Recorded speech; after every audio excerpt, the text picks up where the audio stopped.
Guilty Simpson, O.J. Simpson. Alright, my needle drops. Anthony Fantano here, going to do an LP review of the new Guilty Simpson album, O.J. Simpson. But before I jump too far into that, I just want to say quickly, the website, theneedledrop.com, is currently down. I'm in the middle of switching servers. That's going to happen very soon. Hopefully the website is up this coming week. Okay. Guilty Simpson's a rapper with some Detroit roots who recently, just a few years ago I want to say, came out with his full-length debut, Ode to the Ghetto. And part of the reason Guilty has as much underground rap cred as he does is he was championed by the late and great producer J Dilla.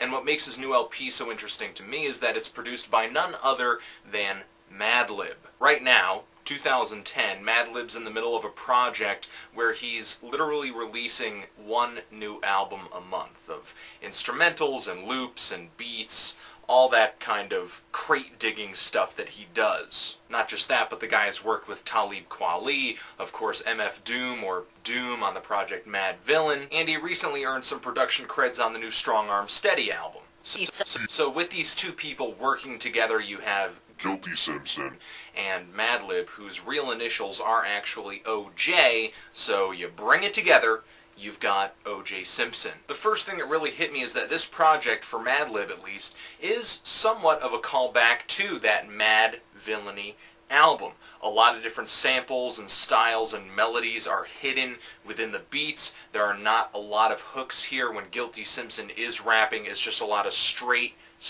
flows, no sort of interruptions, sort of bringing in some kind of catchy melody or something like that. There are a lot of psychedelic effects, a lot of studio trickery going on, and also there are quite a few interludes, sketches, little comedic moments. When Madlib is putting a beat together on this album, he's doing it as well as he's ever done it. What I really love about his style is that it doesn't sound really choppy or rigid, or it doesn't really sound all that looped. Though it's clearly looped, it really does have a flow to it. It really does have movement to it, as if the music you're hearing played in the background is being played in real time.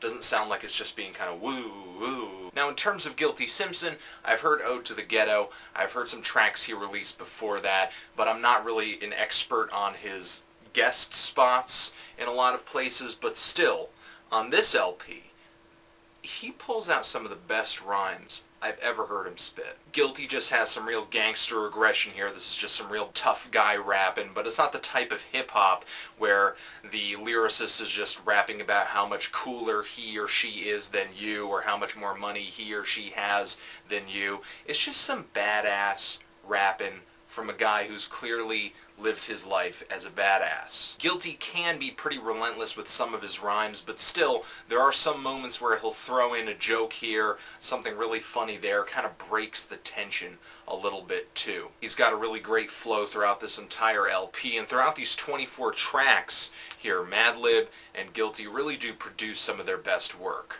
But that's only when the two of them are actually working. I have one huge, gigantic gripe about this LP. It just has an extremely painful lack of balance. This LP is titled after Guilty Simpson, but it doesn't really feel like a Guilty Simpson album.